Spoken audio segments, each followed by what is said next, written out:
Good morning students. आज की class पर हम एमएस एक्सेल पढ़ेंगे। एमएस एक्सेल क्या है? MS Excel Microsoft Office suite का एक इम्पॉर्टेंट एवं पॉपुलर पार्ट है। एमएस एक्सेल को हम माइक्रोसॉफ्ट एक्सेल भी कहते हैं। माइक्रोसॉफ्ट एक्सेल जो है एमएस ऑफिस का एक एप्लीकेशंस प्रोग्राम है, जिस पर हम क्या कर सकते हैं, डेटा को एंटर कर सकते हैं और डेटा को क्या कर सकते हैं, एडिट कर सकते हैं और डेटा को अलग अलग तरीके से एनालाइज करके उसको अलग अलग तरीके से आप रिप्रेजेंट कर सकते हैं। आप लॉजिकल कैलकुलेशंस कर सकते हैं, मैथमेटिक कैलकुलेशंस कर सकते हैं कम से कम समय पर। एमएस एक्सेल का यूज अलग अलग कार्यों के लिए किया जाता है। ऑफिस में इसका बहुत ही यूज किया जाता है एमएस एक्सेल का। तो एमएस एक्सेल जो है रो और कॉलम का एक मैट्रिक्स होता है। एमएस एक्सेल जो है रो और कॉलम का एक मैट्रिक्स होता है। इस पर रो और कॉलम मिलकर के एक सेल क्रिएट करते हैं। तो आप यहाँ पर देख सकते हैं, यहाँ पर ये एमएस एक्सेल की विंडो है। यहाँ पर ऊपर टाइटल बार है, यहाँ पर कंट्रोलिंग्स बटन है, क्विक एक्सेस टूल बार है। तो एमएस एक्सेल में क्या, एमएस एक्सेल की जो मेन हमारी फाइल होती है उसको हम वर्कबुक बोलते हैं, वर्कबुक बोला जाता है। और इसके अंदर अलग अलग प्रकार की क्या रहती है, वर्कशीट रहती है। इन वर्कशीट को हम स्प्रेडशीट भी बोलते हैं, इसीलिए एमएस एक्सेल को स्प्रेडशीट प्रोग्राम भी कहा जाता है। तो यहाँ पर आप देख सकते हैं, अलग अलग आप सीट क्या करा सकते हैं, इंसर्ट करा सकते हैं प्लस साइन से। तो ये आपकी कहलाती है वर्कशीट, इसी को हम स्प्रेडशीट भी बोलते हैं। तो प्रत्येक वर्कशीट पर 10,48,536 क्या होती हैं, आपकी रो होती है। ये आपकी क्या कहलाती, रो कहलाती है। रो हेडिंग को आप ABCDEFG से क्या कर सकते हैं, दर्शाते हैं। और जो हमारी रो होती है वो 16,000 होती है। इसको आप, कॉलम होते हैं वो होते हैं 16,000, जिसको आप क्या 1 2 3 4 5 से क्या करते हैं, दर्शाते हैं। तो रो और कॉलम का जो एड्रेस है वो मिलकर के एक सेल एड्रेस बनाता है। जैसे यहाँ पर आप देखिए हमारी सेल सेलेक्ट है, तो यहाँ पर बी नंबर का क्या है, बी नंबर की ये हमारी कॉलम है और 4 नंबर का क्या है, रो है। तो इस सेल का एड्रेस बना B4। तो आप यहाँ पर दे सकते हैं, यहाँ पर ये सेल एड्रेस B4 है। तो हर एक सेल का एक यूनिक एड्रेस होता है, जिस पर आप किसी भी प्रकार की अलग अलग प्रकार की क्या करते हैं, डेटा एंट्री करते हैं। तो यहाँ पर आप देख सकते हैं, सबसे पहले एमएस एक्सेल का यूज, यहाँ पर हम सिंपल क्या कर रहे हैं, कैलकुलेशंस कर रहे हैं, एडिशन, सब्सट्रैक्शन, मल्टीप्लिकेशंस और डिवीजन, जोड़ घटाना गुणा भाग, ये सारी कैलकुलेशंस आप कम से कम समय पर कर सकते हैं। एमएस एक्सेल पर हम क्या करते हैं, किसी भी चीज को हम लिखते हैं, टाइप करते हैं, तो वो लॉजिक, एक लॉजिक हम लगाते हैं, उस लॉजिक के अकॉर्डिंग वह सारी कैलकुलेशंस क्या करते जाता है, कॉपी करते जाता है। तो आप यहाँ पर देख सकते हैं, ऐसे हमने यहाँ पर 1 टाइप किया है, यहाँ पर 2 टाइप किया है। अब हम इसको, आप दोनों सेल को एक साथ सेलेक्ट कीजिए और इसको आप कर दीजिए नीचे तक ड्रैग। तो देखिए उसी फॉर्मेट पर यहाँ पर आप देखिए नंबर्स फिल कर दिए हैं। अगर हम यहाँ पर देखिए 1 है और यहाँ पर हम क्या कर दे रहे हैं, 3 है, तो यहाँ पर 1 और 3 के बीच में 1 का डिफरेंस है। अब हम इस फॉर्मेट पर क्या करेंगे, नीचे ड्रैग करेंगे डेटा को, तो आप देख सकते हैं 1 3 5 7 9 11 13 15 17 19 21, यह आपका ऑड नंबर है। तो यहाँ पर जैसे हमने यहाँ पर 2 टाइप किया और यहाँ पर हम 4 टाइप कर देंगे, तो ये क्या करेगा, 2 4 6, ये इवन नंबर पर क्या कर देगा, आपका फॉर्मेट अप्लाई कर देगा। तो यहाँ पर देखिए, यहाँ पर हम कैसे कैलकुलेशंस कर सकते हैं। तो यहाँ पर आप देखिए, यहाँ पर आपको ये सेल सिलेक्ट करनी है। यहाँ पर देखिए प्रोडक्ट 1 का प्राइस है, ये अलग है, प्रोडक्ट 2 का प्राइस अलग है और प्रोडक्ट 3 का प्राइस अलग है। मान लीजिए कि कोई एक कस्टमर है, यहाँ से हमारे यहाँ एक शॉप है, वहां पर उसने प्रोडक्ट क्या किया है, परचेस किया है। अब हमें इन सभी का क्या करना है, टोटल निकालना है। तो आप क्या करेंगे, आपको यहाँ पर ये सेल सिलेक्ट करनी है, हमने फर्स्ट सेल सिलेक्ट की है। फिर आप अपने कीबोर्ड से प्लस साइन प्रेस कीजिए, यहाँ पर आप इसको सेल को सिलेक्ट कीजिए बराबर। फिर आप सेल 1 सेलेक्ट कीजिए, फिर कीबोर्ड से आप प्लस साइन प्रेस कीजिए। इसके बाद प्रोडक्ट 2, सेकेंड प्रोडक्ट जो उसने परचेस किया हुआ है, आप उसको सिलेक्ट कीजिए। फिर से आप अपने कीबोर्ड से यहाँ से प्लस साइन प्रेस कीजिए और प्रोडक्ट 3 इसको सिलेक्ट कीजिए।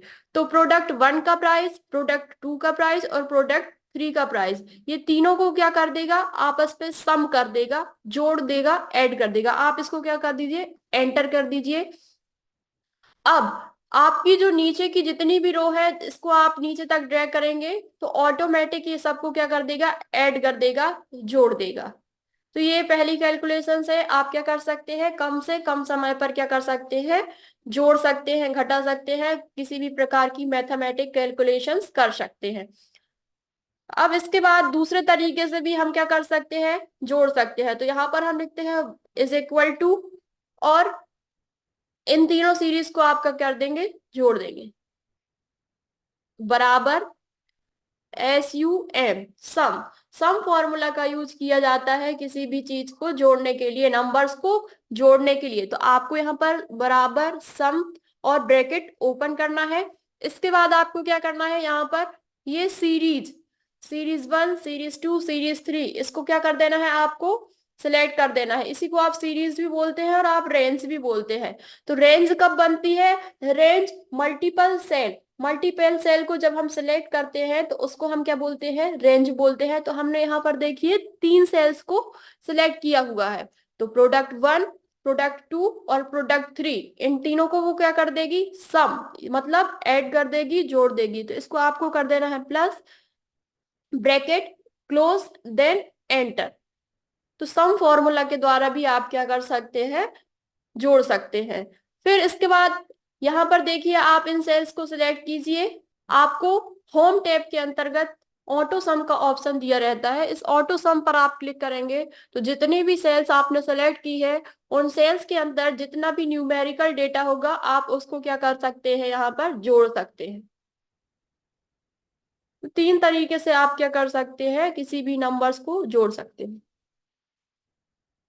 नेक्स्ट है, इसके बाद है सब्सट्रैक्शन, घटाना। नंबर 1 को कैसे हम क्या कर सकते हैं, घटा सकते हैं। तो आपको यहाँ पर is equal to sign press करना है। फिर इसके बाद आपको पहला डिजिट सेलेक्ट करना है। इसके बाद आप क्या करेंगे, अपने कीबोर्ड से माइनस साइन प्रेस करेंगे और क्या करना है, सेकेंड नंबर को आपको सिलेक्ट करना है। देन इसके बाद आप एंटर की प्रेस करेंगे तो क्या, वैल्यू 1 को वैल्यू 2 से क्या कर दिया गया है, माइनस कर दिया गया है, घटा दिया गया है। अब आप इसको क्या कर दीजिए, ड्रैग कर दीजिए। तो ऑटोमेटिक आप देख सकते हैं यहाँ पर उसी फॉर्मूला नीचे क्या हो गया है, अप्लाई हो चुका है। नेक्स्ट है मल्टीप्लीकेशंस। तो मल्टीप्लीकेशंस मतलब क्या होता है, गुणा होता है। तो यहाँ पर आप is equal to sign press कीजिए, वैल्यू 1 सेलेक्ट कीजिए। इसके बाद आपको क्या करना है, शिफ्ट की के साथ आप यहाँ पर इंडू साइन क्या करेंगे, प्रेस करेंगे, और वैल्यू 2 को क्या कर देंगे, आप सिलेक्ट कर देंगे, और उसके बाद क्या करेंगे, एंटर की प्रेस। तो यहाँ पर देखिए वैल्यू 1 का वैल्यू 2 से क्या हो चुका है, मल्टीप्लीकेशन हो चुका है। फिर यहाँ पर डिवाइड, वैल्यू 1 को वैल्यू 2 से क्या कर देंगे, डिवाइड कर देंगे, भाग दे देंगे। तो फिर से यहाँ से आपको, यहाँ पर आप जितने भी फॉर्मूला फंक्शंस का यूज करेंगे, आप सबसे पहले इज इक्वल टू का साइन प्रेस करेंगे। तो यहाँ पर हमने is equal to value 1 select, फिर डिवाइड का साइन आप यहाँ पर स्लैश दीजिए, और यहाँ पर वैल्यू 2 को क्या करिए, सिलेक्ट कीजिए। देन यहाँ पर आप एंटर की प्रेस कर सकते हैं, और इसको आप यहाँ पर ड्रैग कर दीजिए। तो ये है बेसिक सी कैलकुलेशंस, कैसे हम प्लस माइनस इंटू और डिवीजन, इन सारी चीजों कैलकुलेशंस का यूज कर सकते हैं। तो एमएस एक्सेल में क्या है, अलग अलग फॉर्मूला होते हैं, फंक्शंस होते हैं। इन फंक्शंस का यूज करके आप क्या कर सकते हैं, कैलकुलेशंस कर सकते हैं। यहाँ पर ये फॉर्मूला टैब दिया गया है, यहाँ पर आपकी ये फंक्शंस लाइब्रेरी है। यहाँ पर आपको अलग अलग प्रकार के क्या मिलते हैं, फॉर्मूला मिलते हैं। जैसे ऑटो सम, तो यहाँ पर हम क्या कर सकते हैं, सम कर सकते हैं, नंबर्स के बीच का एवरेज निकाल सकते हैं, नंबर काउंट नंबर्स कर सकते हैं, मैक्सिमम वैल्यू निकाल सकते हैं, मिनिमम वैल्यू निकाल सकते हैं।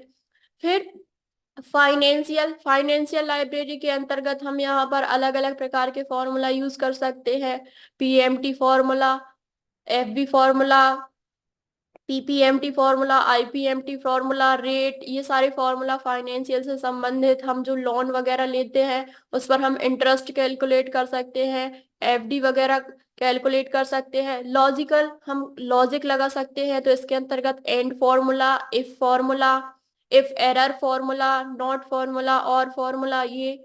और टेक्स्ट से संबंधित अलग लाइब्रेरी दी गई है, इस पर आप अलग अलग फॉर्मूला पढ़ सकते हैं। लेन फॉर्मूला पढ़ सकते हैं, mid formula, lower, upper, date and time formula, lookup and reference, और मैथ्स एंड ट्रिक फॉर्मूलाज। तो ये अलग अलग प्रकार की फंक्शन लाइब्रेरी दी गई है। इन फंक्शंस और फॉर्मूला का यूज करके हम क्या कर सकते हैं, कैलकुलेशंस कम से कम समय पर कर सकते हैं।